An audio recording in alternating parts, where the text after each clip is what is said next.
Olá pessoal, bem-vindos de volta ao nosso canal.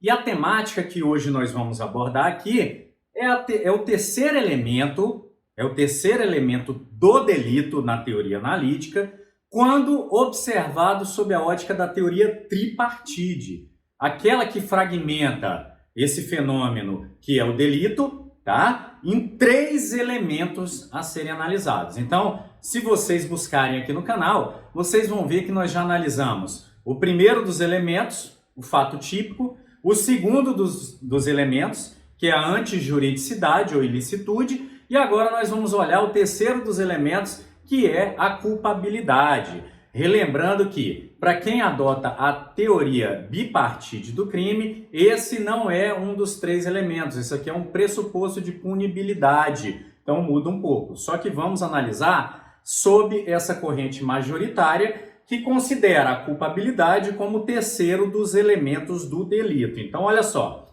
o que é a culpabilidade? Então, o primeiro dos elementos, fato típico, a gente analisa basicamente a conduta, o dolo, que é a vontade, e a subsunção dessa conduta a um fato previsto em norma. Então são elementos, em sua grande maioria, objetivos, excetuando-se o dolo e a culpa. No segundo dos elementos, a gente analisa a contrariedade com a norma. Então é um elemento também objetivo, sem escapar que ele tem uma parte subjetiva também, tá? Que é a vontade de empreender sabendo da não contrariedade daquele evento com a norma. Agora, no terceiro elemento, nós temos uma análise subjetiva, que vai ser a reprovação social pela realização de um fato que seja típico e ilícito. Então vejam que a análise do delito ela é feita de forma escalonada, de modo que um elemento é pressuposto para a análise do posterior.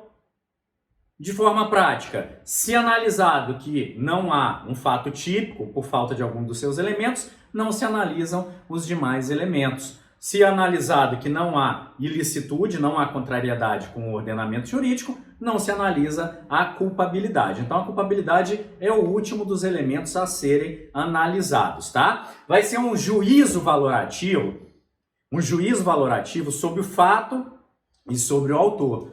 E ele vai ser feito em 2 graus. Na verificação da imputação de um delito a alguém, que é a culpabilidade, que é essa valoração, e também, caso seja imputado e a pessoa seja condenada, a culpabilidade também vai ser analisada em outro grau para a imposição da pena. Então a pena vai ser imposta na medida da culpabilidade de quem for condenado. Então é utilizada para verificação do crime, nesse terceiro elemento, e também, a caso verificado que houve um crime imputável a alguém, vai ser verificado o grau de reprovação na dosimetria da pena, na primeira etapa da dosimetria da pena, que é a culpabilidade. Então olha só, a culpabilidade ela evoluiu historicamente, desde a primeira análise do sistema clássico do delito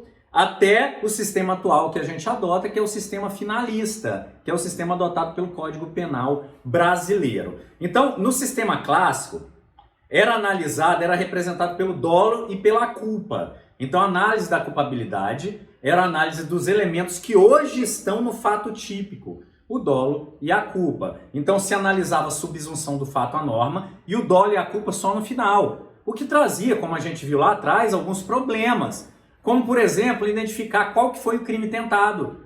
Porque, olha, se o dolo e a culpa eram analisados só no final, quando era feita a análise do fato típico, em crimes tentados, existia assim uma dificuldade. O dolo era de quê? De retirar a vida ou de causar uma lesão? Então vejam a dificuldade que se tinha à época.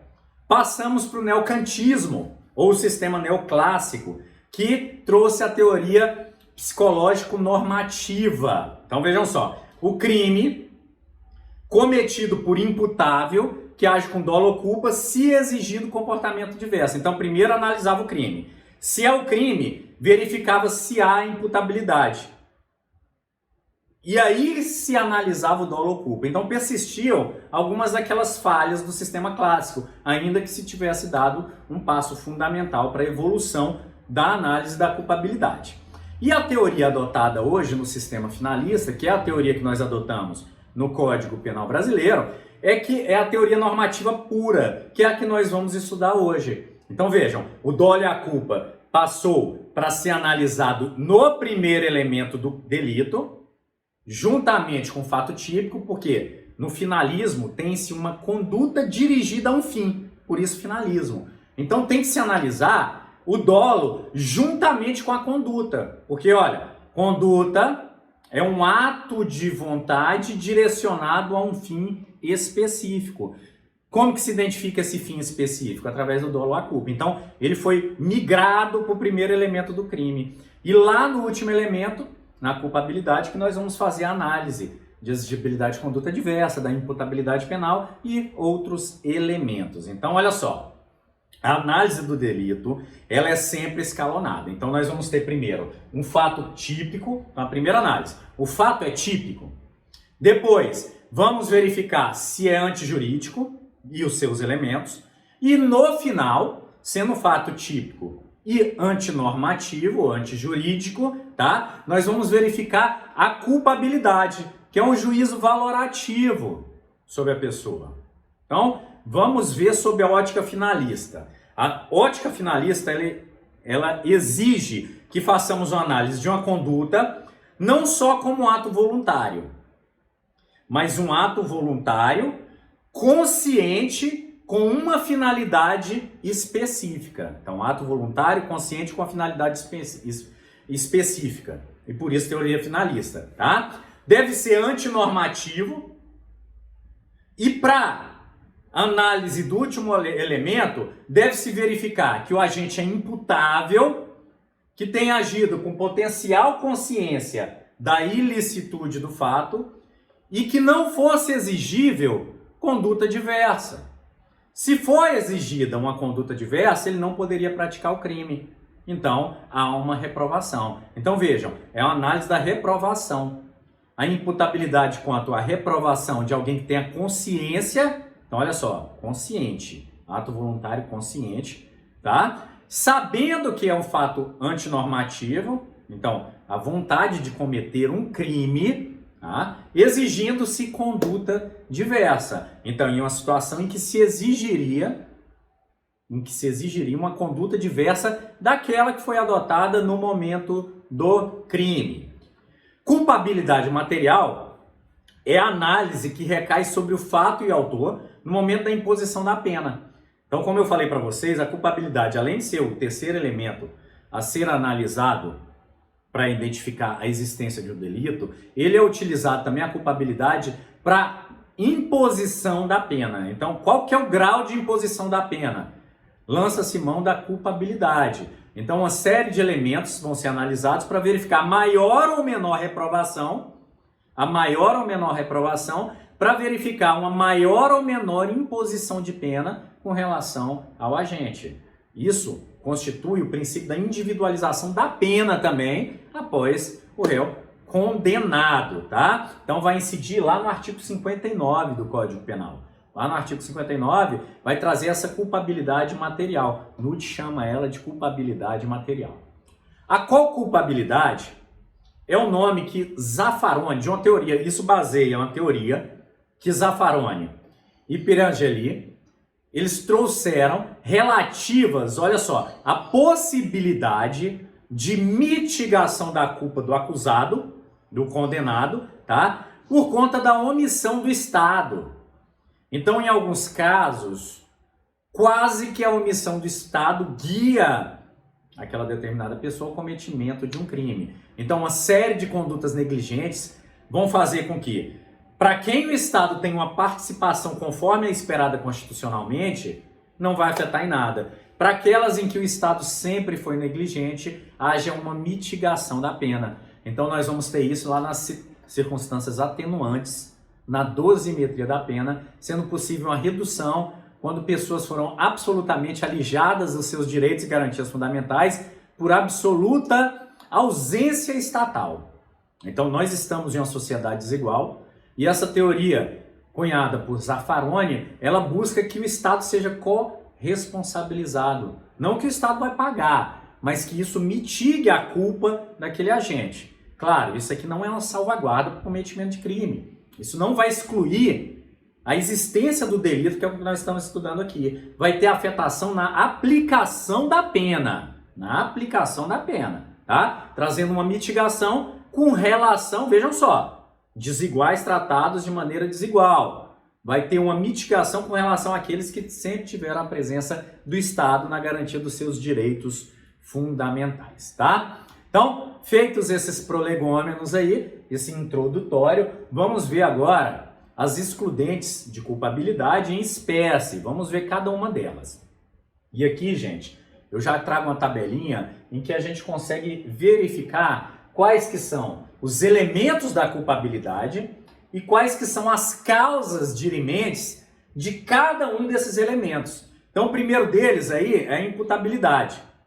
A imputabilidade é a capacidade da pessoa se autodeterminar por critérios biológicos, por critérios psicológicos ou por critérios simplesmente de política criminal adotados. Então nós vamos ter o critério psicológico, biológico, biopsicológico, tá? Que no final das contas vão ser critérios adotados por política criminal. Então, ó, anomalia psíquica, menoridade, embriaguez acidental completa, dependência ou intoxicação, sendo um rol taxativo, tá?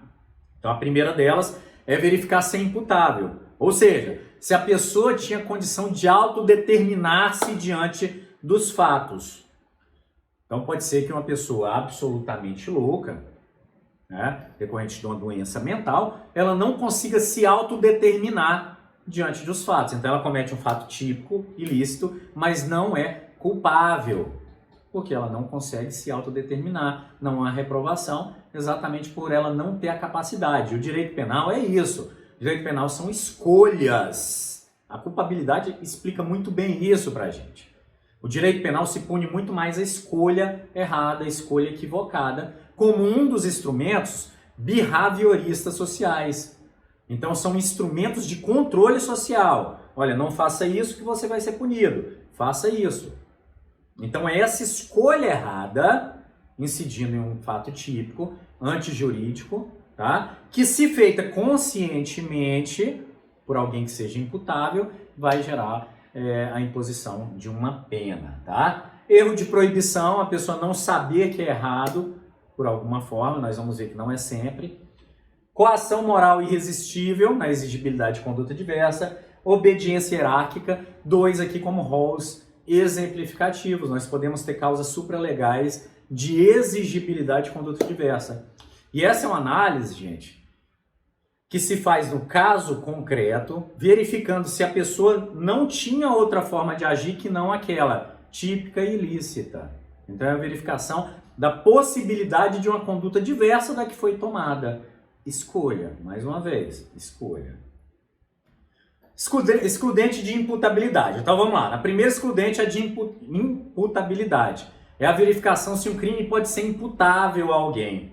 Se um crime pode ser imputável a alguém. Então vejam só. Alguém que tenha doença mental ou desenvolvimento mental incompleto não vai responder, ou vai ter uma causa de mitigação. Então, tratar desiguais na medida de sua desigualdade. Essa é a ideia. Uma pessoa que tenha plena consciência e capacidade de decisão vai ter uma pena maior do que alguém que não consiga perceber a realidade de sua plenitude. Em comparação, alguém que não tenha capacidade alguma de percepção da realidade ao seu redor, por algum problema de doença mental, não vai responder, não vai ser imputável, não vai ser possível a imputação de uma pena. A embriaguez completa, desde que involuntária, e aqui inclui-se também a intoxicação, drogas, enfim. A pessoa é dopada de forma involuntária, seja por álcool ou drogas ilícitas, e isso impede a capacidade dela discernir o certo e errado, o que ela está fazendo.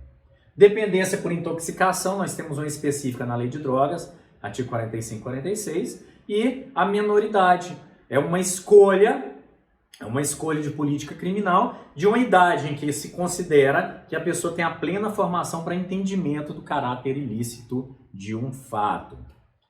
Imputabilidade, então, vai ser um conjunto de condições biológicas e psíquicas que afetam diretamente a capacidade de perceber, de discernir e de compreender as consequências de um ato.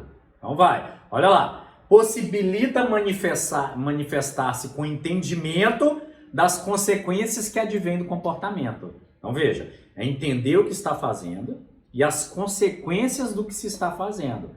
Então a imputabilidade é a seleção de determinadas pessoas que em algumas condições psíquicas ou biológicas não são capazes de manifestar um entendimento perfeito sobre o caráter ilícito dos fatos e sobre as consequências de uma conduta que venha eventualmente a realizar.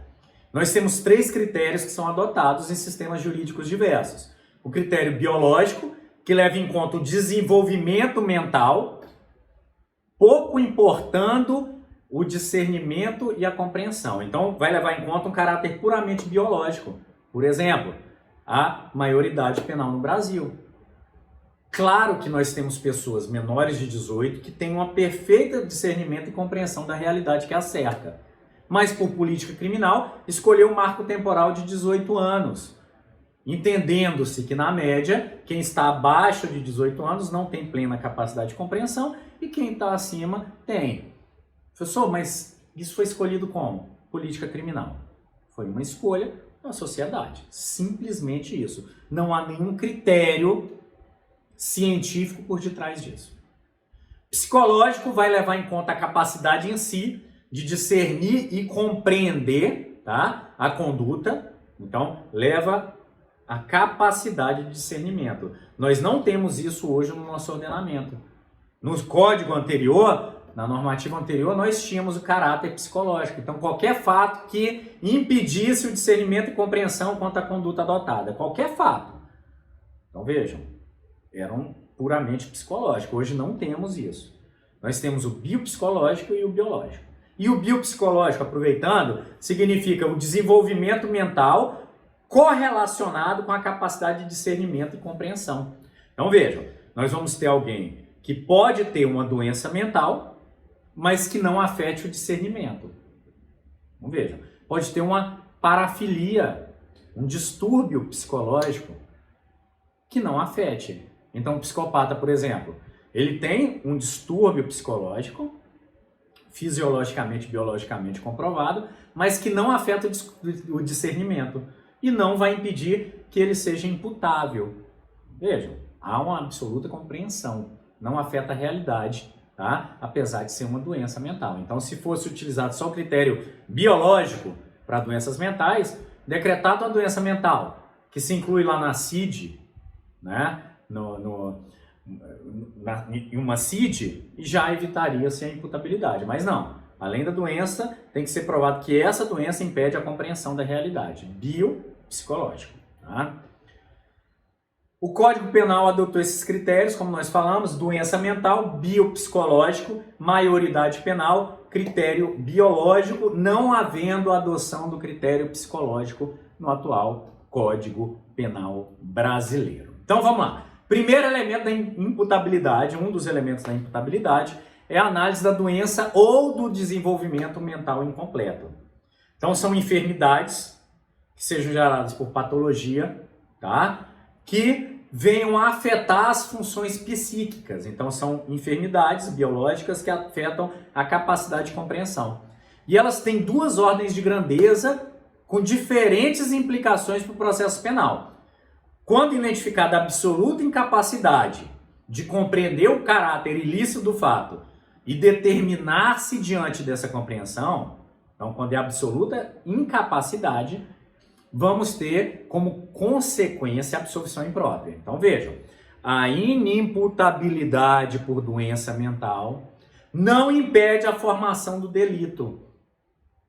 Não é um elemento que impede a formação de um delito.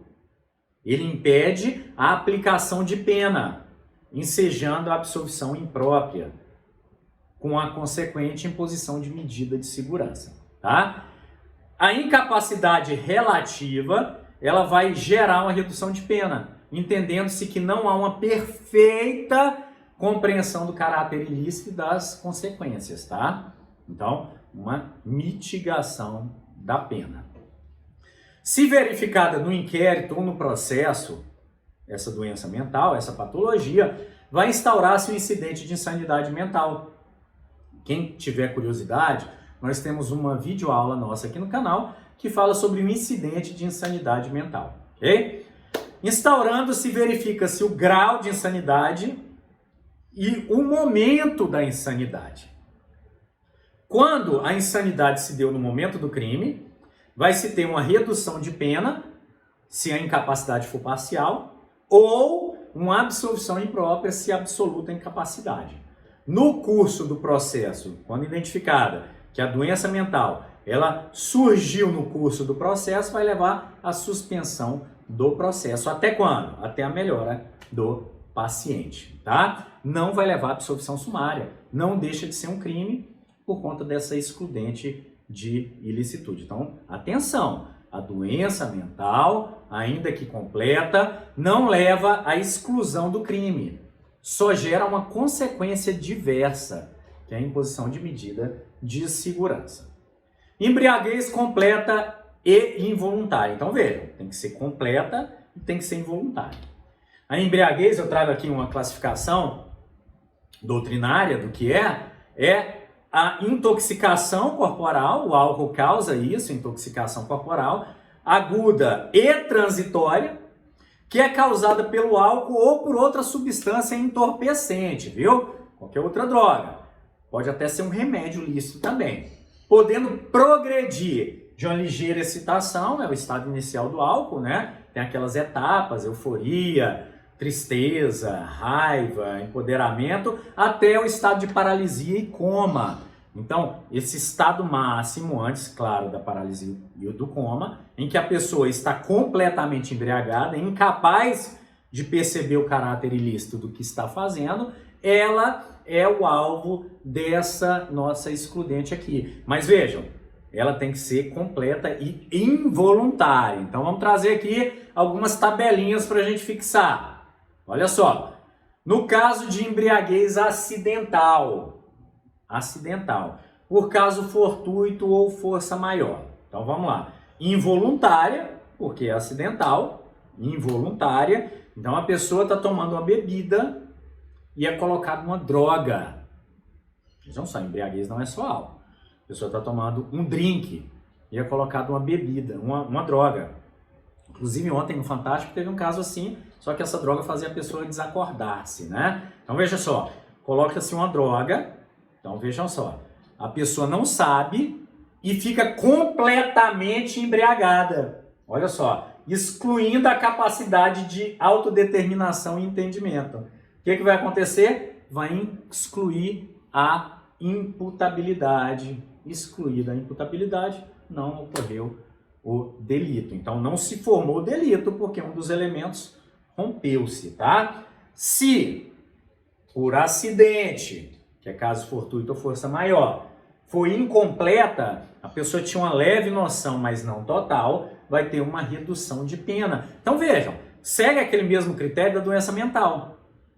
Segue o mesmo critério da doença mental. Então no caso aqui, se a embriaguez ou a intoxicação for completa, for absoluta, incapacitando para autodeterminar-se e ter entendimento do fato, aí vai excluir a imputabilidade. Caso contrário, reduz a pena. Nesse caso aqui, diferentemente da doença mental, não se impõe medida de segurança, absolve-se sumariamente. Absolve-se sumariamente.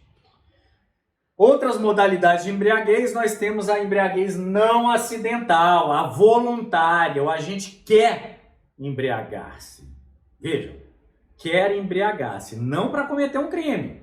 A pessoa fala, hoje sextou. Hoje eu vou tomar todas, até cair, vou extravasar, tá? Então, a voluntária ou culposa completa, ela não exclui a imputabilidade nem reduz a pena. Ela não tem consequência alguma. Então, a pessoa se embriagou, não de forma acidental, voluntariamente ou de forma culposa. Descuidou, foi negligente, bebeu além da conta, e aí comete um crime e não vai excluir a imputabilidade, viu? Cuidado, não exclui a imputabilidade. A que exclui, nós já vimos, é aquela involuntária. Nós temos a patológica, aquele ébrio patológico. É uma pessoa que já acorda tremendo para tomar uma todo dia, para ficar bêbado todo dia. Nesse caso, é uma patologia, gente, é uma doença. É uma doença, tem pessoas que são doentes, que morrem por conta disso. Tá? Eles falam até que tem um gene alcoólico. Olha que interessante, que é passado até de geração em geração. Alguns conseguem controlar, outros não. Mas se for a embriaguez doentia, completa, exclui a imputabilidade. E olha só o que nós estamos aplicando aqui. O artigo 26. O artigo 26, olha só, vou até voltar aqui para vocês verem do que se trata o artigo 26. Olha só, doença mental. Veja, então, a embriaguez doentia vai ser tratada como doença mental. Porque de fato é uma doença. Eu não estou falando para vocês do gene alcoólico, é verdade, isso, pesquisem aí depois, tá? Então ela é tratada como doença e vai ter a mesma consequência da doença mental. Se for completa, medida de segurança. A ideia da medida de segurança é preventiva, é tratamento e não punitiva. Tá? Ou redução de pena no caso de incompleta. Último caso é a pré-ordenada, é aquele encorajador. A pessoa bebe para praticar o crime. É a bebida encorajadora. Ela não vai reduzir, não vai excluir e vai até agravar a pena. Agrava a pena a bebida para encorajar a cometer um crime. É o chamado actio libera in causa. Nós vamos transferir o dolo do momento do crime para o momento anterior. Veja só, a pessoa vai se autocolocar em uma situação de embriaguez, então é pré-ordenada, para ter coragem de cometer um crime. Então veja, a pessoa bebeu para cometer um crime. Então o cara chifrado pela mulher, ele fala assim, agora eu vou beber que eu mato ela, eu crio coragem. Bebe até perder os sentidos e acaba cometendo um crime. Ele não vai ter mitigação da pena, vai ter um agravamento da sua pena, tá? Então vejam lá, é um agravante de pena. É um agravante de pena, aplicado na segunda etapa da dosimetria da pena. Então vai se avaliar o dolo no momento da embriaguez. Então vejam, a vontade de se embriagar para cometer um crime. E não no momento do crime, porque ali há uma inconsciência. Então, há uma transferência da análise do dolo para o momento da embriaguez pré-ordenada, dirigida para encorajar a cometer o ato criminoso. Então, cuidado com essa aí, é bem interessante. Nós temos, gente, uma previsão específica na Lei de Drogas, na 11343 de 2006. Nós temos dois artigos, o 45 e o 46, que vão trazer um tratamento penal para aquelas pessoas que são usuárias de droga. Então, temos dois casos. A droga por caso fortuito ou força maior. A pessoa que tem uma droga injetada nela ou colocada em sua bebida. Se essa pessoa tem uma droga colocada em sua bebida, injetada ou dada sem ela saber, completa a alienação da realidade, vai excluir a imputabilidade. A incompleta vai reduzir a pena, tal e qual o Código Penal. Só trouxe uma especificidade para o caso de drogas, mas é exatamente as consequências do Código Penal. E olha, traz o dependente químico, toxônamo. O dependente químico, também o mesmo tratamento do dependente. Agora cuidado, olha só, lá no Código Penal, o dependente alcoólico é tratado como o louco. Aqui não. Aqui exclui a imputabilidade. Mas na lei de drogas, pode ser combinada com a sentença a determinação de tratamento médico. Olha só que interessante. Determinação de tratamento médico, que é como uma medida, tá, lá utilizada para o doente mental também, com suas peculiaridades, claro. Menoridade penal é uma escolha de política criminal que define a idade que se pode aplicar uma pena em um determinado país. Então, é política criminal. Repito, professor, qual que é o critério adotado? Nenhum. Esquece o critério. O critério foram os debates legislativos, foi a política criminal adotada. Não há critério para isso.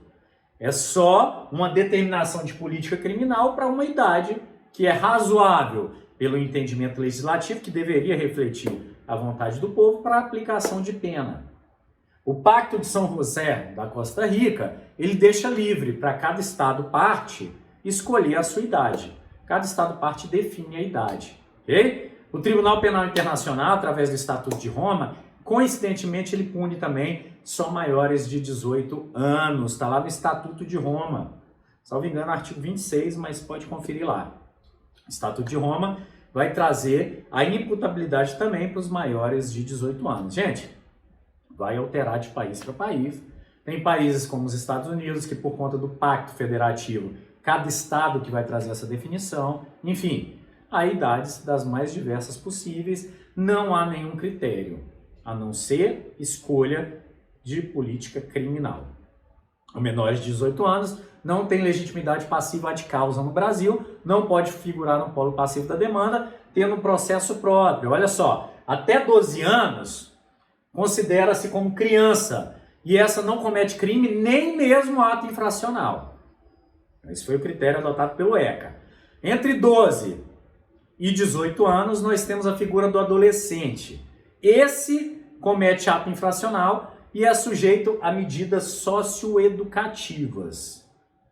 Então tem um processo penal de menores que é regulado lá no ECA, no Estatuto da Criança e do Adolescente, que vai trazer a imposição de medidas socioeducativas. Então, processo próprio. Não é imputável para o direito penal e nem para o processo penal. Professor, e quais crimes que ele comete? Bom, todo ato infracional é um análogo a um crime. Então, matar alguém é um crime, 121. Quando cometido por um menor de 18, vai ser um ato infracional de homicídio, análogo ao artigo 121, com as consequências penais previstas lá no Estatuto da Criança e do Adolescente. Consequência penal, faço um rectus aqui, tá? São medidas socioeducativas, buscando reconduzir esse jovem à sociedade. Maiores de 18 anos são imputáveis, tá? Imputáveis se não tiver nenhuma daquelas outras causas de inimputabilidade. Nós temos a excludente da potencial consciência da ilicitude. Então vejam só, é a possibilidade de o agente conhecer o caráter ilícito da conduta. Potencial consciência da ilicitude. Não é conhecimento ou desconhecimento da lei. Então é a capacidade que o agente tem de saber que está agindo contrariamente ao direito e não saber uma norma específica, tá? Chama-se isso de erro de proibição, que está lá no artigo 21. Então vejam, é bom lembrar que o desconhecimento da lei não exclui a culpabilidade, podendo reduzir a pena. A excludente que a gente está vendo aqui, ela traz a falta de possibilidade de se conhecer a ilicitude de um fato, a falta de possibilidade. Então vejam só, uma pessoa que mora ou morou a vida inteira em uma sociedade, uma comunidade quilombola, e lá produz açúcar, ela mesma. Pega, moe a cana, transforma em garapa, deixa secar e transforma aquilo em açúcar. Ela não sabe que aquilo é proibido, ela não tem a potencial capacidade de sabê-lo. Ela vive ali naquela comunidade em que isso é absolutamente normal. Então vejam, não se trata de desconhecimento da lei. É uma valoração paralela que se faz na escala do profano, nos termos aí de Mesger. É uma valoração paralela da realidade. Então, para aquela realidade dela não é crime, não é antinormativo, ainda que o seja, que nós saibamos que o seja. A pessoa que encontra algo na rua e fala, olha, achado não é roubado. Não é roubado, mas é crime. Então, veja, uma valoração paralela na escala do profano, no conhecimento comum que aquela pessoa tem. Então, essa é a ideia dessa excludente culpabilidade. Então, olha só, o erro pode recair sobre o direito, sobre o caráter ilícito do fato. Então, que eu falei, achado não é roubado. Vejam. Indireto, direto quando cai sobre o ilícito. Indireto, a pessoa sabe que é ilícito, mas acredita existir alguma excludente de ilicitude. A pessoa sabe, é errado, mas eu acredito estar com uma excludente de ilicitude. Vou dar um exemplo porco. O marido que acha que pode agredir a mulher ou matar a mulher por ter pego ela o traindo. Ele acha, olha, eu estou na legítima defesa da honra. Hoje, na nossa sociedade, obviamente ninguém sabe disso, mas imagina isso em uma família que sempre morou num rincão, isolado, sem rede social, sem acesso a jornais ou serviços públicos. Pode ser que isso aconteça. A pessoa sabe que é errado castigar a esposa, mas naquela sociedade acredita estar certo. Isso numa sociedade patriarcal, machista como a nossa, é algo que pode acontecer em rincões isolados. Se até em pessoas incluídas socialmente, que não são outsiders, algumas ainda têm essa ideia corrente, ideia, repito, absurda, abjeta. Absurda e abjeta, tá? Erro de subsunção, a pessoa interpreta equivocadamente a norma, então alguém vai a algum advogado e recebe uma orientação errada. Imaginem, alguém recebe uma orientação equivocada e por conta desse erro de subsunção, acaba cometendo um fato. Então, pode recair o erro de proibição sobre a subsunção. E erro de validade, raríssimo, não é? Interpretação errada sobre validade da norma. Então saiu recentemente não, 2016, salvo engano, uma notícia em que em um julgamento no STJ, o crime de desacato tinha sido considerado inconstitucional, porque tirava a paridade entre cidadãos dentro de uma sociedade. Contrariaria o Pacto de São José da Costa Rica, enfim. Suponhamos que a pessoa que não entenda bem do direito leia essa notícia e cometa um desacato acreditando que aquilo é inconstitucional. Nós estaríamos aí diante de um erro de proibição, mais especificamente um erro de validade. A pessoa achou que aquela norma que ela sabia que existia não existe mais no ordenamento jurídico por conta de uma notícia que existiu de fato e que ela leu. Tá? Consequência, se o erro é inevitável, exclui a culpabilidade. Invencível, inevitável. Se o erro é evitável, reduz-se a pena de 1/6 a 1/3. E a evitabilidade ou não é verificada no caso concreto. Então, nesse exemplo que eu dei, da comunidade daquele quilombola que produz açúcar, é verificado o cidadão médio. Da onde? Daquela região que ele vive. Daquela região. Conhecimento médio daquela região. Não se pode comparar com realidades distintas, ainda mais em um país continental como o nosso, de realidades tão díspares vividas por nós. Tá? Excludentes da exigência de conduta diversa. Então vejam só, em alguns casos a culpabilidade vai ser afastada, porque não vai se exigir conduta diversa daquela que foi tomada na situação fática. Então vejam só, é a verificação das circunstâncias e a possibilidade que a pessoa tinha de agir de forma diversa. Então vão ter alguns casos em que o crime é cometido, crime como fato típico ilícito, porque a pessoa não tinha outra saída. Não tinha outra saída. E esses vão ser os casos de excludente de exigência de conduta diversa. Então vamos lá. Nós temos dois. Primeiro é a coação irresistível. A pessoa é coagida de forma irresistível, de forma a não conseguir resistir.